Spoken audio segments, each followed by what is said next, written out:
ಕಾಡು ಒಳಗಿಂದ ಈ ಮಗು ಹತ್ತಿರೋ ತರ ಸೌಂಡ್ ಎಲ್ಲ ಕೇಳಿಸಿರ್ತಲ್ಲ, ಏನ್ ಸರ್ ಅದು? ಏನು ಮಗು ನೈಟ್ ಟೈಮ್ ಅಲ್ಲ.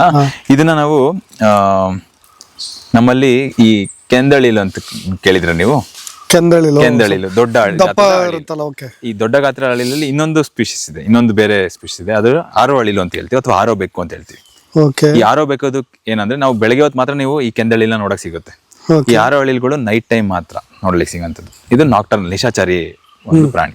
ಇದೇನು ಸಂಜೆ 6 ಗಂಟೆಯಿಂದ ಬೆಳಗ್ಗೆ 6 ಗಂಟೆವರೆಗೂ ಇದು ಓಡಾಡುತ್ತೆ, ಸುಮ್ನೆ ಓಡಾಡಲ್ಲ. ಈ ಟೈಮಲ್ಲೇ ಇವು ಆಹಾರ ತಿನ್ನೋದು, ಆಹಾರ ಹುಡ್ಕೋದು, ಎಲೆಗಳನ್ನ ತಿನ್ನೋಂಥದ್ದು, ಹೂಗಳಾಗಿರೋ ಹೂವನ್ನ ತಿನ್ನುತ್ತೆ ಬೇರೆ ಬೇರೆ ಮರಗಳಲ್ಲಿ, ಮತ್ತೆ ಹಣ್ಣುಗಳನ್ನ ತಿನ್ನೋಂಥದ್ದು, ಮತ್ತೆ ಹೋಗಿ ಪೊಟ್ರೆಯಿಂದ ಪೊಟ್ರೆಗೆ ಹಾರೋಂಥದ್ದು. ಇವೆಲ್ಲ ಒಂದು ಇದ್ರ ಬಿಹೇವಿಯರ್. ಮೀಟಿಂಗ್ ಟೈಮು ಮತ್ತೆ ಇದು ಓಡಾಡೋ ಅಂತ ಟೈಮು ಎಲ್ಲ ಈ ನೈಟ್ ಟೈಮಲ್ಲಿ ಮಾತ್ರ ಆಗುತ್ತೆ. ಇದನ್ನ ಹಿಡಿಯೋಂತ ಈ ಟೈಮಲ್ಲಿ ಈಗ ಓಡಾಡ್ಬೇಕಾದ್ರೆ ಇದನ್ನ ಹಿಡಿಯೋಂತ ಪರ್ಟಿಕ್ಯುಲರ್ ಆಗಿ ಇರೋಂಥ ಒಂದು ಪ್ರಿಡೇಟರ್ಸ್ಗಳಿದಾವೆ. ಯಾವುದು ಅಂದ್ರೆ ಅದು ನಮ್ಮ ಹೌಲ್ಗಳು, ಗೂಬೆಗಳು, ಬ್ರೌನ್ ವುಡ್ ಅಂತ ಹೇಳ್ತೀವಿ. ಬ್ರೌನ್ ವುಡ್ ಈ ನಮ್ಮ ಬ್ರೌನ್ ವುಡ್ ಮೇಜರ್ ಇದ್ರದ್ದು ಪ್ರಿಡೇಟರ್. ಅದಕ್ಕೆ ಏನ್ ಮಾಡುತ್ತೆ, ಈ ಬ್ರೌನ್ ವುಡ್ ಬಂದಾಗ ಇದು ಕಾಲ್ ಕೊಡುತ್ತೆ. ಈ ಕಮ್ಯುನಿಕೇಶನ್ ಕಾಲ್ ಅಂದ್ರೆ ಈ ಅಲರ್ಟ್ ಕಾಲ್ ಯಾವ ತರ ಕೊಡುತ್ತೆ ಅಂದ್ರೆ ಮಗು ಹತ್ತಂಗ್ ಕೊಡುತ್ತೆ. ಅದು ನಿಮ್ಗೆ ರಾತ್ರಿ ಆತರ ಕೇಳುತ್ತೆ, ಮಗು ಹತ್ತಂಗೆ. ನಮ್ಮಲ್ಲಿ ಇದು ಕೆಲವ್ರು ಏನಂತಾರೆ, ನಮ್ಮಲ್ಲಿ ಈ ಕಾಡುಗಳಲ್ಲೇ ದೆವ್ವ ಇರುತ್ತೆ, ಯಾರು ಈ ಕಾಡಿಗೆ ಹೋಗ್ಬೇಡಿ. ಇದು ಒಂಥರ ಒಳ್ಳೇದೇನೆ, ಯಾಕಂದ್ರೆ ಕಾಡಲ್ಲಿ ಯಾರು ಒಳಗಡೆ ಬರಲ್ಲ ಒಂದು. ಬಟ್ ಇದು ಸೈಂಟಿಫಿಕ್ ನಮ್ಮಲ್ಲಿ ರೀಸನ್. ನಿನ್ನೆ ಡಾರ್ಮೆಟ್ರಿ ಎದುರಿಗೆ ಊಟಕ್ಕೆ ಅಂತ ನೈಟ್ ಹೋಗ್ಬೇಕಾದ್ರೆ ಒಂದು 500 ಜಿಂಕೆಗಳು ಒಟ್ಟಾಗೆ ಇರೋದನ್ನ ನೋಡಿದೆ. ನಮಗೆ ಅಚ್ಚರಿ ಅನಿಸ್ತು. ಬಟ್ ಏನಕ್ಕೆ ಆ ಥರ ಎಲ್ಲವೂ ಕೂಡ ಒಂದೇ ಕಡೆ ಇರೋದು, ಕುತ್ಕೊಳ್ಳೋದು, ಆ ಥರದ್ದೆಲ್ಲ? ಈ ಜಿಂಕೆ ಜಾತಿಗಳಲ್ಲಿ ಈ ಪರ್ಟಿಕ್ಯುಲರ್ಲಿ ಈ ಚುಕ್ಕೆ ಜಿಂಕೆಗಳು ಅಂದ್ರೆ ನಾವು ಚೀತಲ್ ಅಂತ ಏನ್ ಕರಿತೀವಿ, ಸ್ಪಾಟೆಡ್ ಡೀರ್ ಅಂತ ಏನ್ ಕರಿತೀವಿ, ಇದರಲ್ಲಿ ನಾವು ಯಾರ್ಡಿಂಗ್ ಬಿಹೇವಿಯರ್ ಅಂತ ಹೇಳ್ತೀವಿ. ಯಾರ್ಡಿಂಗ್ ಬಿಹೇವಿಯರ್ ಅಂದ್ರೆ ಎಲ್ಲಾದು ಒಟ್ಟಿಗೆ ಬಂದು ಕೂರ್ತವೆ, ರೆಸ್ಟ್ ಮಾಡ್ತವೆ. ಈ ರೆಸ್ಟ್ ಮಾಡೋ ಟೈಮಲ್ಲಿ ಯಾಕೆ ಈ ರೆಸ್ಟ್ ಮಾಡೋದು ಅಂತಂದ್ರೆ, ಯಾಕೆ ಈ ತರ ಬಂದು ಕೂರ್ತವೆ ಅಂದ್ರೆ, ಒಂದು ಇದನ್ನ ಅದ್ರ ಪ್ರಿಡೇಟರ್ ಇಂದ ತಪ್ಪಿಸ್ಕೊಳ್ಳಕ್ಕೆ ಒಂದು ಇರೋಂಥ ಮೆಕ್ಯಾನಿಸಮ್, ಸ್ಟ್ರಾಟಜಿಸ್ಗಳು ಎಲ್ಲ ಒಟ್ಟಿಗೆ ಕೂರ್ತವೆ. ಒಟ್ಟಿಗೆ ಕೂತ್ಮೇಲೆ ಸುಮ್ಮನೆ ಕೂರಲ್ಲ. 4 ದಿಕ್ಕಲ್ಲೂ 4-5 ಬೇರೆ ಬೇರೆ ಜಿಂಕೆಗಳು ಅದನ್ನ ವಾಚ್ ಅಂಡ್ ವಾರ್ಡ್ ಮಾಡ್ತಿರುತ್ತೆ. ಇದು ಟೈಮ್ ಅಲ್ಲಿ ನಾವ್ ಹೇಗೆ ಡ್ಯೂಟಿನ ಶಿಫ್ಟ್ ಮಾಡ್ಕೊಳ್ತೀವಿ, ಅದೇ ತರ ಅವು ಡ್ಯೂಟಿನ ಶಿಫ್ಟ್ ಮಾಡ್ಕೊಳ್ತವೆ. ಸುತ್ತ ಏನಾರ ಥ್ರೆಟ್ ಇದೆಯಾ, ಯಾರ ಲೆಪರ್ಡ್ಗಳು ಬರ್ತಿದ್ಯಾ ಅಥವಾ ಬೇರೆ ಏನಾರು ಥ್ರೆಟ್ ಇದೆಯಾ, ಇವನ್ನೆಲ್ಲದು ಇದು ಅಸೆಸ್ ಮಾಡ್ತಾ ಇರ್ತದೆ ಈ ಟೈಮಲ್ಲಿ. ಮತ್ತೆ ಎಲ್ಲಾದು ಒಟ್ಟಿಗೆ ಕೂತಾಗ, ನೀವು ಜಿಂಕೆಗಳು ಎಲ್ಲ ಒಟ್ಟಿಗೆ ಕೂತಾಗ ಏನಾಗುತ್ತೆ, ಜಿಂಕೆಗಳಲ್ಲಿ ಯಾಕೆ ಚುಕ್ಕೆಗಳು ಇರ್ತದೆ? ಈ ಚುಕ್ಕೆಗಳು ಯಾಕಿರುತ್ತೆ ಅಂದ್ರೆ, ಒಂದು ಫ್ರೇಮ್ ಅಲ್ಲಿ ಇದು ಏನಾಗುತ್ತೆ, ಅದ್ರ ತಲೆ ಯಾವ ಕಡೆ ಇದೆ ಅಥವಾ ಬಾಲ ಯಾವ ಕಡೆ ಇದೆ ಇದು ಗೊತ್ತಾಗಲ್ಲ. ಒಂದು ಫ್ರೇಮ್ ಅಲ್ಲಿ ಏನಾಗುತ್ತೆ, ಇದೆಲ್ಲ ಒಂದೊಂದು ಸ್ಪಾಟ್ ಅಲ್ಲಿ ಕಾಣ್ತಾ ಇರುತ್ತೆ. ಇದೇನಾಗುತ್ತೆ, ಇದು ಒಂದು ಸ್ಟ್ರಾಟಜಿಸ್ಗಳೇನೆ. ಲೆಪರ್ಡ್ಗಳಿಗೆ ಎಲ್ಲಿ ಹಿಡಿಬೇಕು ಅಂತ ಗೊತ್ತಾಗಲ್ಲ, ಲೆಪರ್ಡ್ಗಳು ಎಲ್ಲಿ ಮೇನ್ ಹಿಡಿಬೇಕು, ಕತ್ಕೊಂಡು ಹಿಡಿಬೇಕು, ಇದು ಒಂದು ಸ್ಟ್ರಾಟಜಿಸ್. ಒಂದು ಬ್ಲಾಕ್ ಅಲ್ಲಿ ಎಲ್ಲ ಸ್ಕ್ಯಾಟರ್ ಆಗುತ್ತೆ ಇಮೇಜ್ ಲೆಪರ್ಡ್ಗಳು. ಇದು ಒಂದು ಸ್ಟ್ರಾಟಜಿಸ್ಗಳು.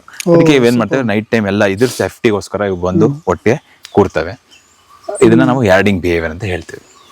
ನನಗೆ ಬಹಳಷ್ಟು ಮರಗಳು ಬಹಳ ವಿಶೇಷತೆ ಅಂತ ಅನ್ಸುತ್ತೆ. ನವೀನ್ ಸರ್ ಅನೇಕ ಮರಗಳ ಬಗ್ಗೆ ಬಹಳ ಪ್ರಾಮುಖ್ಯತೆ, ಅದರ ಸೈಂಟಿಫಿಕ್ ರೀಸನ್ನು, ವೈಜ್ಞಾನಿಕವಾಗಿ ಯಾಕೆ ಕೆಲವೊಂದು ಮರಗಳು ತನ್ನ ಗುಣವನ್ನು ಬದಲಾಯಿಸ್ಕೊಳ್ಳುತ್ತೆ ಅಂತ. ಈ ಮರದಲ್ಲಿ ನೋಡಿ ನಮಗೆ ಒಂದು ರೀತಿಯಾಗಿ ಡಾಂಬರ್ ತರ ಬಂದ್ಬಿಟ್ಟಿದೆ, ಅದು ಒಂಥರ ರಕ್ತದ ಕಲೆ ತರನೂ ಇದೆ. ನಿಮಗೆ ಕರೆಕ್ಟಾಗಿ ಅಬ್ಸರ್ವ್ ಮಾಡಿದ್ರೆ ಸ್ವಲ್ಪ ರೆಡ್ಡಿಶ್ ಬ್ಲ್ಯಾಕ್ ತರ ಇದೆ. ಸರ್ ಇದು ಏನಕ್ಕೆ ಕಾರಣ, ಅಥವಾ ಇದರಿಂದ ಈ ಮರಕ್ಕೆ ಏನಾದರೂ ಉಪಯೋಗನ ಅಥವಾ ಏನಿದು ಅಂತ?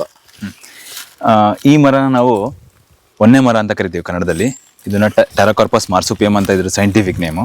ನೀವು ಕೇಳಿರ್ತೀರಾ ಮಲಬಾರ್ ಕಿನೋಗಮ್ ಅಥವಾ ಕಿನೋಗಮ್ ಅಂತ ಕೇಳಿರ್ತೀರಾ. ಇದು ಮೇಜರ್ ಆಗಿ ನೀವು ಕೇಳಿದ್ರಲ್ಲ, ಇದು ಎಕ್ಸುಡೇಟ್ಸ್, ಊಸಿಂಗ್ ಆಗಂತ, ಎಲ್ಲಿ ಡ್ಯಾಮೇಜ್ ಆದಾಗ ಇದರಿಂದ ಬರುವಂತ ಒಂದು ಟ್ಯಾನಿಕ್ ಆಸಿಡ್ ಅಂತ ಹೇಳ್ಬೋದು. ಕಿನೋಟ್ಯಾನಿನ್ ಆಸಿಡ್ ಅಂತ ಕರಿತೀವಿ ನಾವು ಇದನ್ನ. ಇದು ಡ್ಯಾಮೇಜ್ ಆದಾಗ ಬರುವಂಥದ್ದು. ಇದರಿಂದ ಮೇಜರ್ ಅಡ್ವಾಂಟೇಜ್ ಏನು ಅಂತಂದ್ರೆ, ಇದನ್ನ ತುಂಬಾ ಆಯುರ್ವೇದಿಕ್ ಯೂಸ್ಗಳಾಗುತ್ತೆ ನಮ್ಮಲ್ಲಿ. ಇನ್ನು ಡಿಸೆಂಟ್ರಿಗಳಾಗಿರ್ಬೋದು, ಡಯೇರಿಯಾ ಕ್ಲಿಯರ್ ಆಗುತ್ತೆ, ಬ್ಲಡ್ ಶುಗರ್ ಕಂಟ್ರೋಲ್ ಮಾಡ್ಲಿಕ್ಕೆ ಇದು ನಮ್ಮ ಬಹಳ ಮುಖ್ಯ ಪಾತ್ರ ವಹಿಸುತ್ತೆ. ಅದಲ್ದೇನೆ ನಮ್ಮ ಕಾಡಿಗೆ ಏನು ಬಹಳ ಬೆನಿಫಿಟ್ ಅಂತ, ಆನೆಗೆ ಬಹಳ ಒಂದು ಫೈಬರ್ ರಿಚ್ ಒಂದು ಬಾರ್ಕ್ ಸಿಗುತ್ತೆ ಇದರಿಂದ ತಿನ್ನಕ್ಕೆ. ಮತ್ತೆ ಇದನ್ನ ಕೋತಿಗಳು ಆಗಿರ್ಬೋದು, ಮತ್ತೆ ನಾನು ನಿಮ್ಗೆ ಹೇಳ್ಬೇಕಾದ್ರೆ ಮಲಬಾರ್ ಜೈಂಟ್ ಸ್ಕ್ವಿರಲ್ ಬಗ್ಗೆ ಹೇಳಿದೆ, ಅಥವಾ ಇಂಡಿಯನ್ ಜೈಂಟ್ ಸ್ಕ್ವಿರಲ್ ಅಥವಾ ಫ್ಲೈಯಿಂಗ್ ಸ್ಕ್ವಿರಲ್, ಅದ್ರ ಬಹಳ ಇಷ್ಟಪಟ್ಟು ಈ ಎಲೆಗಳನ್ನ ಮತ್ತೆ ಹೂಗಳು ಮತ್ತೆ ಹಣ್ಣುಗಳನ್ನ ತಿನ್ನುತ್ತೆ ಇದರಿಂದ ಬರೋಂಥದ್ನ. ಮತ್ತೆ ಅದಲ್ದೇನೆ ನಮ್ಮಲ್ಲಿ ಈ ಜೇನುನೊಣಗಳು ಜೇನುನೊಣಗಳು ಈ ಹೂವಾದಾಗ ಜೇನುನೊಣಗಳು ಇದನ್ನ ಬಂದು ಮಕರಂದನೆ ಇರುತ್ತೆ. ಎಲ್ಲಾ ತರ ಜೇನುನೊಣಗಳು ಅಂದ್ರೆ ನಮ್ಮಲ್ಲಿ ಎಪಿಸ್ ಡಾರ್ಸೆಟಾ ಇದೆ, ದೊಡ್ಡ ಜೇನು ಅಂತ ಹೇಳ್ತೀವಲ್ಲ, ರಾಕ್ ಜೇನು, ಮತ್ತೆ ಎಪಿಸ್ ಸರನ್ನ, ತುಳುವೆ ಜೇನು, ಎಪಿಸ್ ಮೆಲಿಫೋರಾ, ಮೆಲಿಪೋನಾ, ಇವೆಲ್ಲ ನಮ್ಮಲ್ಲಿ ಇದನ್ನ ಕಲೆಕ್ಟ್ ಮಾಡುತ್ತೆ. ಇದು ಅಲ್ಲದೆ ಇದ್ರದ್ದು ಇನ್ನೂ ಇಂಪಾರ್ಟೆಂಟ್ ಅಂದ್ರೆ ಇದು ನಮ್ಮ ಸೌತ್ ಇಂಡಿಯಾದಲ್ಲಿ ನೋಡ್ಲಿಕ್ಕೆ ಸಿಗೋಂಥದ್ದು. ನೀವು ಕೇಳಿದಿರ ಪುಷ್ಪ ಮೂವಿ ನೋಡಿರ್ತೀರಲ್ಲ, ಟೆರಕಾರ್ಪಸ್ ಮಾರ್ಸುಪಿಯಂ ಅಂತ ಇದನ್ನ ಹೇಳ್ತೀವಿ, ಅದು ಟೆರಕಾರ್ಪಸ್ ಸ್ಯಾಂಥಲಿನ್ಸ್ ಹೇಳ್ತೀವಿ, ಅದು ರಕ್ತಚಂದನ. ಅದ್ರದೇ ಜಾತಿಲಿ ಬರುವಂತ ಒಂದು, ಅದೇ ಜೀನಸ್ ಅಲ್ಲಿ ಬರುವಂತ ಇನ್ನೊಂದು ಮರ ನಮ್ಮ ಈ ಸೌತ್ ಇಂಡಿಯಾದಲ್ಲಿ ತುಂಬಾ ಈ ಕಾಡುಗಳಲ್ಲಿ, ಮಾಯಿಸ್ಟ್ ಡೆಸಿಡಿಯಸ್ ಮತ್ತೆ ಡ್ರೈ ಡೆಸಿಡಿಯಸ್ ಕಾಡುಗಳಲ್ಲಿ ಬಹಳ ಅತಿ ಹೆಚ್ಚು ಪ್ರಾಮುಖ್ಯತೆಯನ್ನು ಪ್ಲೇ ಮಾಡ್ತಾರೆ. ಡ್ಯಾಮೇಜ್ ಈ ಕಡೆ ಬುಡದಲ್ಲಿ ಎಲ್ಲಿ ಡ್ಯಾಮೇಜ್ ಆಗುತ್ತೆ ಅಲ್ಲಿ ಈ ತರ ಊಸಿಂಗ್ ಆಗುತ್ತೆ, ಮೇಲೂ ಬರುತ್ತೆ, ಜಾಸ್ತಿ ಕೆಳಗಡೆನೆ ಆಗುತ್ತೆ, ಮೇಲೂ ಈ ತರ ನಮ್ಗೆ ನೋಡ್ಲಿಕ್ಕೆ ಸಿಗ್ತದೆ. ಇನ್ನೊಂದು ಸ್ವಲ್ಪ ಡೌಟ್, ಈ ತರ ಲೀಕ್ ಆಗುತ್ತಲ್ಲ ಸರ್, ಇದು ಏನು ನೀವು ಡಯರಿಯಾಗೆ ಕೆಲವೊಂದು ಡೈರೆಕ್ಟ್ ಯೂಸ್ ಇದು ಗಮ್ ಅಂತ ಹೇಳ್ತೀವಿ, ಕಿನೋ ಗಮ್ ಅಂತಾನೆ ಹೇಳ್ತೀವಿ. ತುಂಬಾ ಫೇಮಸ್, ನೀವು ಆಯುರ್ವೇದಿಕ್ ಪ್ರಾಪರ್ಟೀಸ್ ಗಳು ನೋಡಿದ್ರೆ ತುಂಬಾ ಫೇಮಸ್ ಕಿನೋಗಮ್. ಈ ಕಿನೋಗಮ್ ನ ನಾವಲ್ಲಿ ಮೆಡಿಸಿನಲ್ ಯೂಸ್ಗೆ ಬಹಳ ಯೂಸ್ ಮಾಡ್ತಾರೆ. ಮತ್ತೆ ಇದು ಅಲ್ದೇನೆ ತುಂಬಾ ಟಿಂಬರ್ ಬೆನಿಫಿಟ್ಸ್ ಅಂತಾನು ಹೇಳ್ತೀವಿ ನಾವು. ನಮ್ಮಲ್ಲಿ ನೀವು ಕೇಳಿರ್ಬೋದು, ಈ ಸಿತಾರ್, ಗಿಟಾರ್, ವೈಲಿನ್ಸ್, ಮ್ಯೂಸಿಕಲ್ ಇನ್ಸ್ಟ್ರೂಮೆಂಟ್ಸ್ ನ ಮಾಡೋದ್ರಲ್ಲಿ ಬಹಳ ಅತಿ ಹೆಚ್ಚು ಯೂಸ್ ಮಾಡ್ತಾರೆ ಈ ಮರಗಳನ್ನ. ಬೇರೆ ಮರಗಳನ್ನ ನೀವು ನೋಡ್ಬೋದು, ಈ ತರ ನಿಮ್ಗೆ ಬಟ್ರೆಸ್ ಅಂತ ಹೇಳ್ತೀವಿ. ಈ ಬಟ್ರೆಸ್ಗಳು ಆಗಲ್ಲ. ಇದು ಇನ್ನು ಬಟ್ರೆಸ್ಗಳು ತುಂಬಾ ಬೇರೆ ಬೇರೆ ದೊಡ್ಡ ಬಟ್ರೆಸ್ಗಳು ಬರ್ತದೆ ನಮ್ಮ ನಿತ್ಯ ಹರಿದ್ರವಣ ಕಾಡುಗಳಲ್ಲಿ, ಅರೆನಿತ್ಯ ಹರಿದ್ರವಣ ಕಾಡುಗಳಲ್ಲಿ. ಬಟ್ ಇಲ್ಲಿ ಈ ಕಾಡುಗಳಲ್ಲಿ ಏನಾಗುತ್ತೆ, ಈ ಮರ 25-30 ಮೀಟರ್ವರೆಗೂ ಬೆಳೆಯಂತ ಒಂದು ಇದನ್ನ ಹೊಂದಿರುತ್ತೆ. ಅದಕ್ಕೆ ಏನ್ ಮಾಡುತ್ತೆ, ಒಂದು ಫಿಸಿಕಲ್ ಸಪೋರ್ಟ್ ಬೇಕು ಕೆಳಗಡೆ. ಈ ಬುಡ ಯಾವತ್ತು ಗಟ್ಟಿ ಇರಬೇಕು, ಮತ್ತೆ ಬುಡ ಯಾವತ್ತು ದೊಡ್ಡದಾಗಿದ್ದಾಗ, ನಾವು ನೆನ್ನೆ ಉತ್ತದ ನೋಡ್ಬೇಕಾದ್ರೆ ಹೇಳಿದ್ವಿ, ಯಾವಾಗ ಈ ತರ ಸ್ಟ್ರಕ್ಚರ್ ಇರುತ್ತೆ ಅವಾಗ ಇದು ತುಂಬಾ ವರ್ಷ ನಿಲ್ಬಹುದು. ಇದು ಗಾಳಿ ಮತ್ತೆ ಇದಕ್ಕೂನು ಇದು ನಿಲ್ಲಂತ ಒಂದು ಶಕ್ತಿನ ಹೊಂದಿರ್ತದೆ.